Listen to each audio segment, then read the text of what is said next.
You have some misinformed, misguided notion that the laws of the state of Michigan don't apply to you.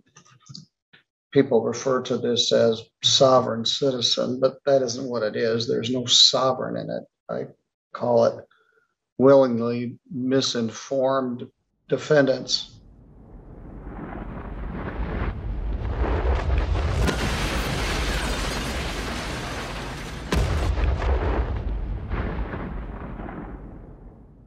We've got an unscheduled matter. Mr. Justin Michael Aiken is here.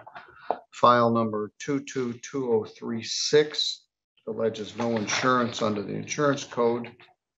File 222037 ST alleges driving suspended first offense and improper plate. Those are alleged to have occurred on October 18th of last year. Also, the case is file 2240 SM, alleges no insurance and driving suspended on January 1st of 2023. Mr. Aiken is here. This matter was set for jury trial on Wednesday, May 24th. Deborah Davis is here with us from the prosecuting attorney's office. She had been managing these cases, but she was obligated to try another case in the circuit court on Wednesday, very important case.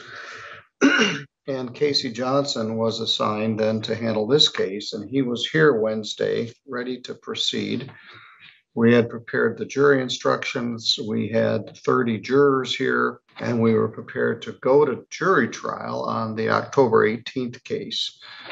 In your case, you had steadfastly maintained your lack of responsibility. I won't say innocence, but and expressly indicated you did not want to have an attorney to represent you. And you also steadfastly remained in your request for a jury trial. And we were here. We had 30 jurors who all took the day off, and we were prepared, and you didn't show up. And so I issued a bench warrant for your arrest. And I said on the live stream that if anybody knows Mr. Aiken, have him come turn himself in. And that was Wednesday. And here it is Friday morning, and here you are. Mr. Aiken, what's your position here? Well, Your Honor, I'd like to apologize to you and everybody that was here for the trial. And I got scared that day, and I apologize to everybody for not being here. And if we could work, some kind of financial plan, something of that sort, or whatever you feel necessary needs to be done, I'll get done. I'll take responsibility. Mr. Aiken, have you paid your ticket in Coldwater? I'm actually been trying to work on that. Okay, so once that's done, you'll be able to get your license from the Secretary of State again? Yes. Okay. And I plan on getting insurance as well on my vehicle. Very good. Well, we still have these two cases, which were set for jury trial. And what do you wish to do with those? You wish me to reset them? Or is there some... Before you make that decision, the offer of allowing another to violate the motor vehicle code in each of those, which is the offense that doesn't carry any points on your license, so it wouldn't prevent you from getting your license once you pay off your Coldwater ticket and probably a reinstatement fee to the Secretary of State. If you pled to account in each of the files, we would dismiss the remainder. All right, that was the original offer, and she bent over backwards to make it. So let me repeat what it is. You're charged with two separate incidents, one in October of 22 and one in January of 23. Driving suspended and having no insurance. No insurance is punishable by up to a year in jail. It carries a minimum fine of $200, a maximum fine of $500. It requires you to be fingerprinted, and it doesn't have a restriction. The driving suspended charge requires that your license be suspended. It carries 2 points, fine of up to $500 and up to 93 days in jail. The prosecutor is agreeing to dismiss all of that, plus the plate violation, for 2 pleas to allowing another to violate the motor vehicle code. Allowing another to violate the motor vehicle code is sort of a legal fiction. The other that it is allowing to violate the code is yourself. But it carries no points. It doesn't get abstracted to your driver's license and won't affect your ability to keep or maintain your license. Ms. Davis had made that offer at least twice before and you declined it. Are you willing to accept that at this point? I'm willing to accept that, Your Honor. All right. Did anybody promise you anything to get you to plead to this? No. All right. Anybody threaten you? No, sir. Do you understand that if you do plead to these charges, you'll be giving up your right to have a trial in front of a judge or jury? Yes, I If you had a trial, you would have the right to be represented by an attorney. All you got to do is ask me, but you've been adamant throughout that you did not want to have an attorney to represent you. If you had a trial, you'd have a right to have any of the witnesses for or against you subpoenaed to come to court so that you could be questioned under oath. You would have the right to take the witness stand yourself and testify, but you don't have to because you have a right not to testify. And if you did not wish to testify, the judge or jury could not hold your silence against you.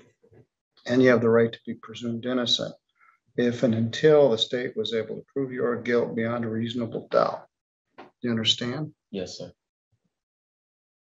2230236. All right, were you driving a car in Constantine on October 18th of 2022? I was driving. Traveling. Well, did you not have insurance on the vehicle at that time? I did not. I just purchased that vehicle within a week during that time. It was a truck. Yeah, it was a truck. All right. I'm going to order a $75 crime victims' rights fee, $50 state minimum fee, $125. I'm going to give you until July 1st. All right, that takes care of the first case. In the second case,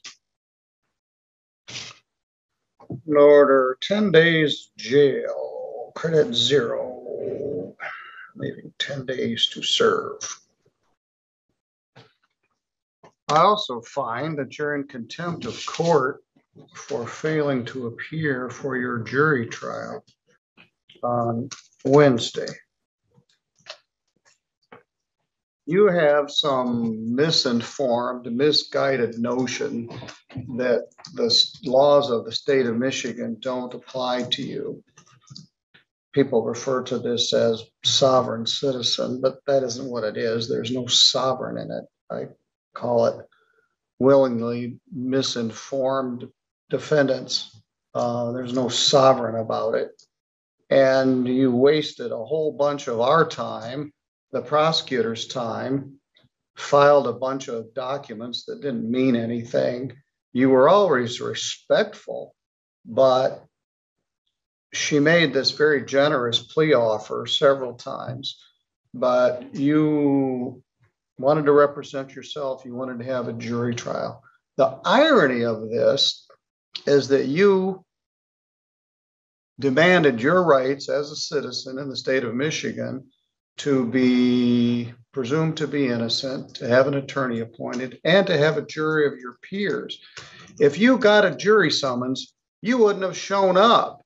You would have said, I'm a sovereign and you can't dictate what I have to do as a citizen of the state of Michigan, but you're okay if you drag in 30 other people who took the day off work, who were nervous the night before. They came in here and sat around here for 45 minutes waiting for you to show up.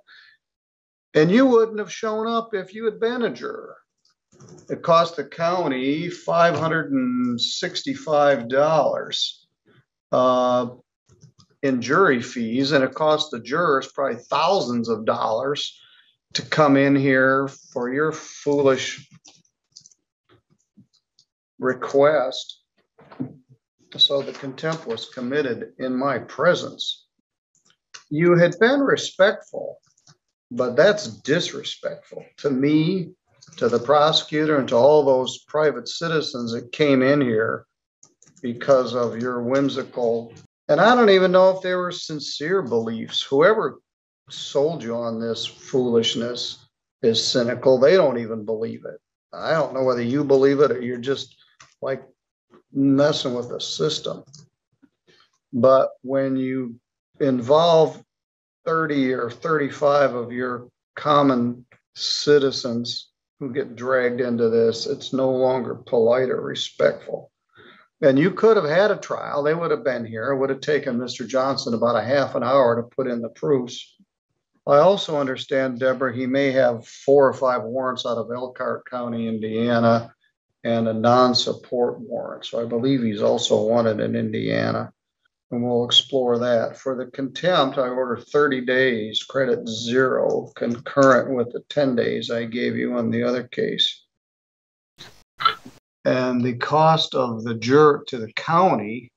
It appears there's 5 separate warrants out of Elkhart for same charge each time: invasion of privacy, violating protective order. And that's protection order expired as of January of this. I don't know, but there's they're apparently all warrants from for your arrest. 2022. They've been pending. I didn't realize that those were pending when we were doing all this other stuff. I can contact Elkhart County. Cost was $524.05. So you'll $525 restitution for the cost of the jury. You got a sweet deal from Miss Davis. My advice to you is you get a driver's license like everybody else, like all those jurors that came in here to hear your case, and you stop driving. Now, did somebody bring you here today? Yeah. You got 10 days on the driving charge. You weren't traveling, you were driving. You got 30 days for poking me in the eye with a sharp stick by not showing up for a jury. And you've got pending warrants from the state of Indiana and possibly others from Michigan. You're going to be in jail for a while, so I'm going to change that due date to August 1st, not July 1st on both of those. All right, you can go to the court office, sir. Thank you. You could have made things a whole lot easier. You can have those envelopes, Frank. Thank you, Deborah. Thank you, Your Honor.